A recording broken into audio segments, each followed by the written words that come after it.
Assalamualaikum dan salam sejahtera. Assalamualaikum dan salam sejahtera semuanya. Apa khabar adik-adik? Kita hari ini akan menyambung semula pembelajaran kita di dalam apa? Di dalam tingkatan 4, sains tingkatan 4 ya. Masih lagi dalam bab 1. Dan sebelum ini kita telah mempelajari dalam 1.1 iaitu peralatan perlindungan diri. Dan pada hari ini kita akan menyambung pembelajaran kita iaitu mengenai pembuangan bahan sisa di dalam bab pertama, bab 1, subtopik 1.2 iaitu pembuangan bahan sisa. Okey. Dan jika sekiranya sudi, bolehlah subscribe channel Eduku Education ini dan boleh share untuk kita berkongsi ilmu kepada rakan-rakan kita yang lain ya. Baiklah, tanpa melengahkan masa, sayang data adik-adik pula nanti kan. So kita terus masuklah dalam pembelajaran kita pada hari ini iaitu pembuangan bahan sisa. Okay. So secara umumnya sebenarnya bahan sisa ini adalah bahan yang boleh dibuang ke dalam sinki dan juga tidak boleh dibuang ke dalam sinki. Sinki apa? Kat dalam makmal kita ada sinki tau. Sinki. Kalau dapur kat rumah kita ada sinki juga. Tapi ini dalam konteks eksperimen secara saintifiknya di dalam makmal. Dalam makmal adik-adik kita ada sinki khas dalam makmal. Jadi ada bahan yang boleh dibuang di dalam sinki dan ada pula bahan yang tidak boleh dibuang di dalam sinki. Adik-adik ingat tu adik-adik ya. Jadi, baiklah, seperti biasa adik-adik selalunya akan menjalani eksperimen di dalam makmal. Jadi, setelah selesai menjalankan eksperimen di mana anda perlu membuang sisa eksperimen tersebut, adakah anda buang bahan tersebut di dalam sinki atau tidak? Ataupun anda buang ke mana-mana ya? Jangan buang ke mana-mana. Kita kena ada prosedurnya sendiri ya. Ini dok buang macam tu tak boleh ya. Sebab dalam peralatan apa-apa sisa itu kita kena berhati-hati. Kita takut ada kemalangan dan sebagainya. Benda itu kita elakkan dan mintalah jauh-jauh. Okey. So seperti mana jelas di dalam tajuk ini, bahan yang boleh dibuang di dalam sinki dan tidak boleh dibuang ke dalam sinki, ini bermaksud bahan sisa itu boleh dibahagikan kepada berapa? Kepada dua jenis, iaitu jenis yang pertama apa? Jenis yang pertama adalah bahan yang boleh dibuang ke dalam sinki. Okey. Dan yang kedua adalah bahan yang tidak boleh dibuang ke dalam sinki. Okey. Boleh, tak boleh. Okey, senang kan nak ingat kan? Jadi, bahan yang boleh dibuang ke dalam sinki ialah cecair atau larutan. Larutan yang apa? Berkepekatan rendah, okey, dan tidak berbahaya seperti bahan neutral, okey, asid lemah dan juga alkali lemah. Okey, boleh? Sorry. Okey. Dan ini adalah antara contoh bahan yang tidak boleh dibuang ke dalam sinki. Tak boleh, tidak boleh. Okay, nehi, tidak boleh. No, you can do this. You cannot do this, okay? Ini adalah bahan yang tak boleh. Tidak boleh. Tak boleh. Tak boleh dibuang ke dalam sinki. Yang pertama sekali, sisa pepejal. Kalau kita buang sisa pepejal ke dalam sinki, makanya sumbatlah sinki kita tu adik-adik. So jangan buang sisa pepejal ke dalam mana? Ke dalam sinki, okay? Dan juga bahan yang mempunyai nilai pH yang kurang daripada 5 dan lebih daripada 9. Okey. Maksudnya kalau kurang daripada 5 ni, pH dia kurang daripada 5 ini, maksudnya dia adalah berasid yang tinggi ya. Okay, dia akan jadi asid kuat. Okey. So kalau dia lebih daripada 9 ni, dia akan jadi alkali kuat. So jangan adik-adik, nanti dia akan mengakis ke situ. Okey. Nanti dia akan mengakis. Boleh? Dan seterusnya pelarut organik. Jangan buang pelarut organik ke dalam sinki adik-adik. Jangan, ya. Adik kakak jangan buang. Okey, jangan buang sebatian pelarut ke dalam sinki. Kemudian bahan-bahan kimia seperti asid, grease, minyak, cat minyak, hidrogen peroksida jangan buang ke dalam sinki. Okey. Okey, boleh. Bahan toksik lagilah jangan buang ke dalam sinki. Jangan buang bahan toksik ke dalam sinki, tak boleh. Logam berat tak boleh ya. bahan sisa organik seperti microbiology atau microbe, microbe ataupun contohnya bakteria dan sebagainya, jangan buang ke dalam sinki. Bahaya. Bangkai hewan kau dah, adik-adik dah contohnya buat eksperimen dengan tikus, tiba-tiba buang pula ke dalam sinki, memang tak boleh nanti bau busuk lah pula nanti kan. So jangan ya. Bahan sisa organik jangan buang ke dalam sinki. Jangan buang ke dalam sinki adik-adik, jangan. Dan seterusnya bahan buangan radioaktif.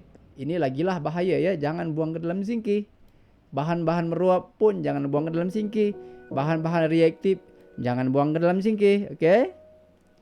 Kenapa? Kerana bahan-bahan ini boleh menyebabkan pencemaran ya, pencemaran alam dan berbahaya kepada kehidupan, okey?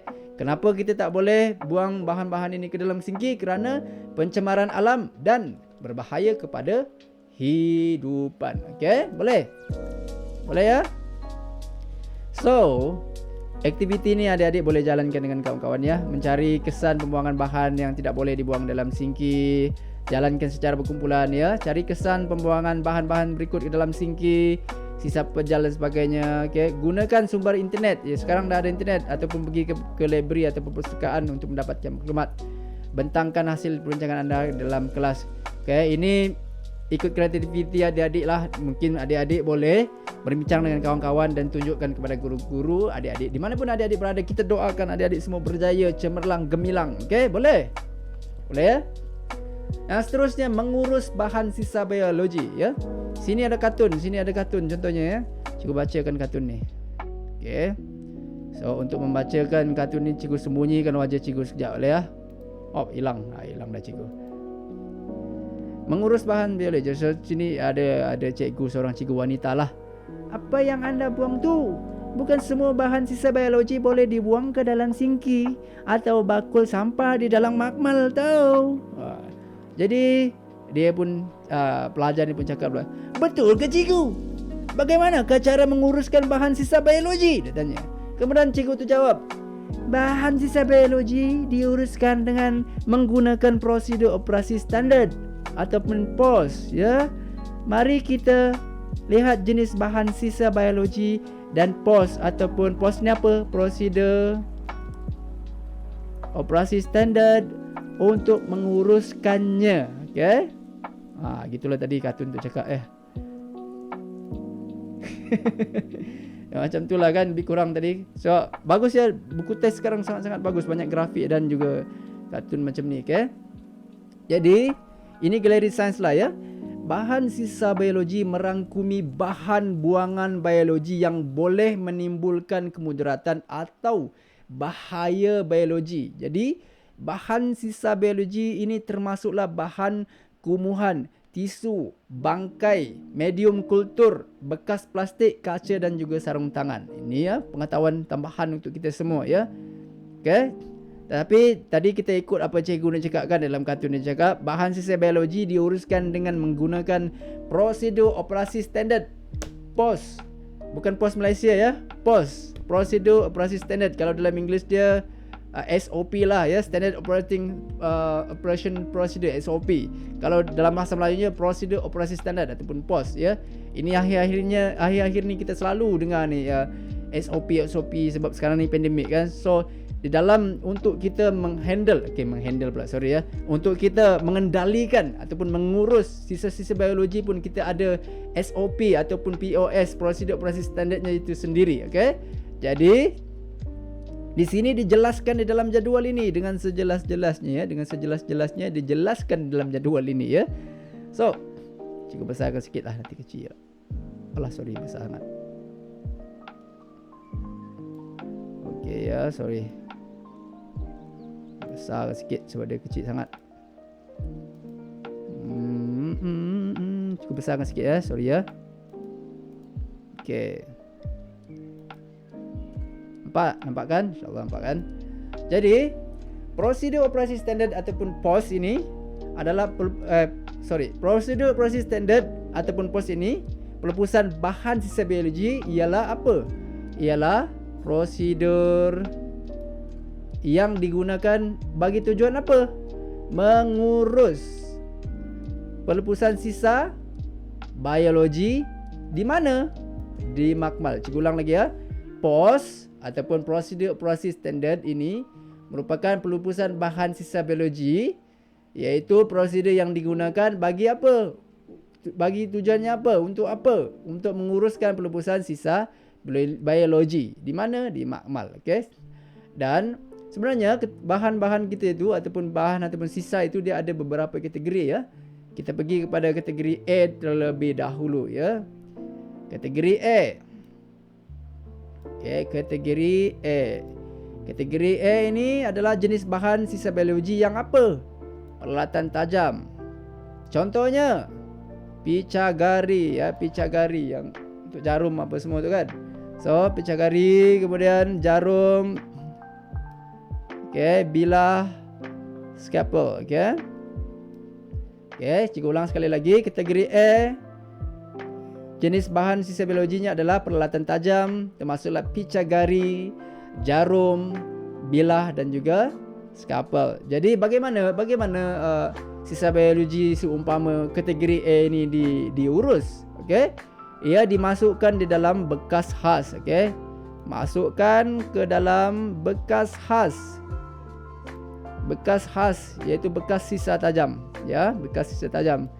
Tidak di autoclave. Apa autoclave ni kan? Nanti kita, sebab dia banyak kali sebut autoclave, okey. Autoclave ni sebenarnya adalah satu proses kita nak steril ataupun steril bersihkan dia dengan menggunakan apa? Dengan menggunakan wap dalam suhu yang sangat tinggi, suhu dan juga tekanan yang tinggi. Suhunya melebihi 100 darjah Celsius ya. So itulah autoclave. Autoclave ni kita sterilkan atau bersihkan bahan ini sebelum kita urus bahan ataupun sisa biologi ini, okey. Setelah itu kita akan simpan di mana? Tempat yang selamat sebelum dilupuskan, okey. Boleh? Kategori A, kategori D, A ni apa? Peralatan tajam. Contohnya picagari, jarum dan juga bilah scalpel. Jadi pengurusannya macam mana? Masukkan dalam bekas khas, iaitu bekas sisa tajam, dan kita tidak autoclavekan ataupun kita tidak sterilkan dengan menggunakan wap dengan suhu dan juga tekanan yang tinggi, okey. Dan bekas itu akan disimpan di tempat yang selamat sebelum dilupuskan. Itu adalah kategori A, okey. Sekarang kita masuk kepada kategori B, okey. Kategori B ni apa? Jenis bahan sisa biologi yang tidak tajam, seperti sarung tangan yang kita selalu guna kalau dekat makmal tu, okey. Tisu dan juga medium culture.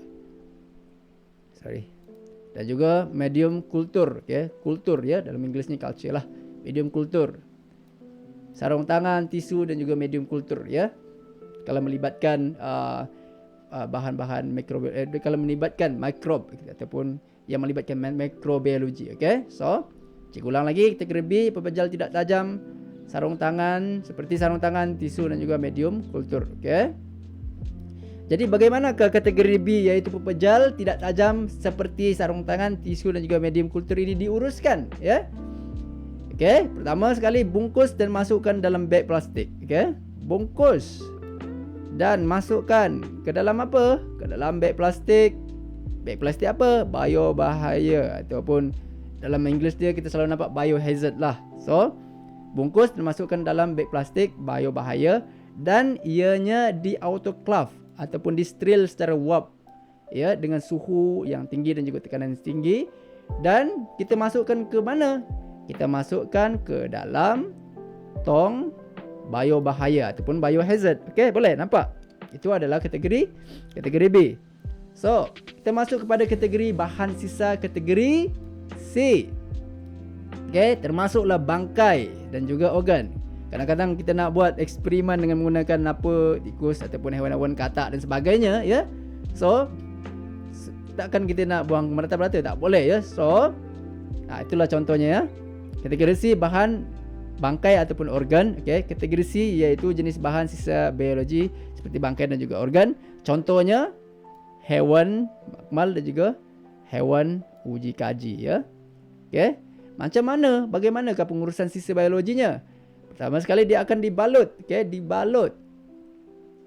dibalut dalam bahan penyerap, okey. Dalam bahan apa? Bahan penyerap seperti kertas tisu. Kemudian dibungkus rapi.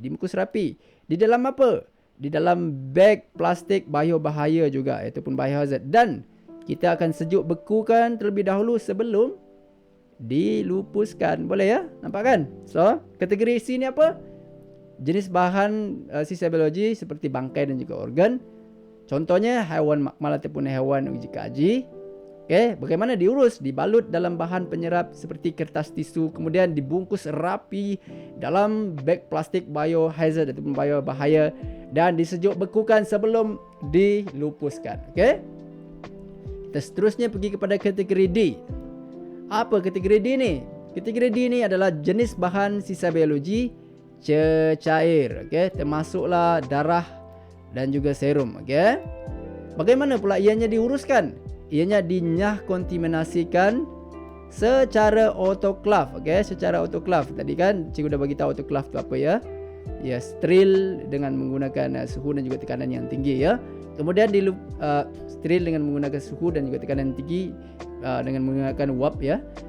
Dan dilupuskan secara terus ke dalam sistem kumbahan, okey, melalui sinki makmal ataupun tandas. Okey ya.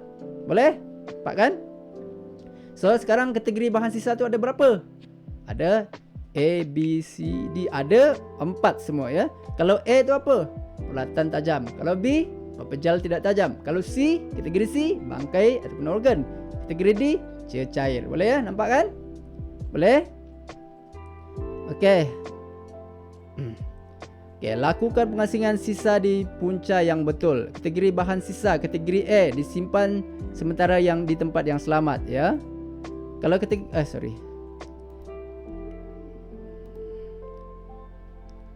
Okey.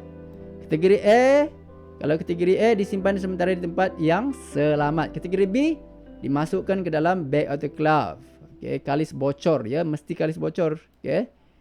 Dan kita akan autoclave pada suhu suhu yang tinggi tahu, 121 darjah Celsius dengan tekanan 15 PSI dan juga dalam masa lebih kurang 20 minit. Okey. Masa 20 minit. Kalau kategori C, dibungkus dengan cermat. Dan disimpan sementara di dalam penyejuk beku. Okey. Semua tu kita dah belajar tadi di atas tu kan, boleh? Okey. Sisa yang telah dinyah kontaminasikan dimasukkan ke dalam beg biohazard ataupun beg biobahaya. Okey. Sisa beg biobahaya. Okey. Sisa yang telah dibungkus itu dilabelkan, mesti dilabelkan, nanti kita keliru, dan dimasukkan ke dalam beg ataupun tong biobahaya. Okey, dimasukkan ke dalam tong biobahaya. Okey, sisa yang telah dibungkus itu dilabelkan dan dimasukkan ke dalam tong biobahaya. Tong biobahaya disimpan sementara dalam keadaan selamat ya, mesti keadaan selamat, dan terkawal dan disejukkan sebelum pelepasan berpusat dijalankan. Okey, boleh ya? Boleh, aktiviti ini adik-adik boleh jalankan ya. Boleh? Adik-adik boleh jalankan aktiviti 1.2 itu. Okey. So, sekarang kita pergi kepada langkah mengurus kemalangan di dalam makmal. Okey. Okey, kemalangan ni selalu kita tengok dalam jalan raya dan kita terlupa. Sebenarnya dekat dalam makmal pun berlaku kemalangan ya. Berlaku, dan kalau boleh kita nak elak sebab benda ni sangat bahaya, dan anything you do, safety must come first. Apa-apa pun yang adik-adik lakukan, keselamatan itu adalah benda ataupun perkara yang amat penting. Okey. Jadi ini adalah langkah mengurus kemalangan di dalam makmal. Okey, kemalangan di dalam makmal boleh berlaku. Kenapa? Disebabkan oleh kecuaian ya, kelalaian dan juga kejadian di luar jangka ataupun kurang kemahiran dan pengetahuan dalam pelaksanaan eksperimen sains. Okey. Sebab itu ya. Okey. Di sini ialah memang kita ni manusia ni tak terlepas daripada kesalahan, tapi kalau boleh kita teliti dengan sebaik-baiknya agar kita tidak cuai, tidak lalai dan juga tidak lalai.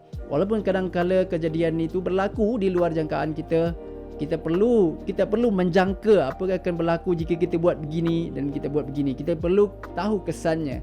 Dan kenapa di sini dinyatakan kurang kemahiran dan pengetahuan dalam pelaksanaan eksperimen itu menjadi salah satu sebab berlakunya kemalangan dalam amal. Kerana kadang-kala kita sebelum kita masuk amal, kita tak baca pun prosedur tu, sebab kita expect ataupun menjangkakan semua mungkin kawan kita dah baca, oh Ali dah baca lah, aku tak payah baca lah, saya tak payah baca lah, so saya ikut je apa yang kena buat, ataupun nanti cikgu bagi tahu juga.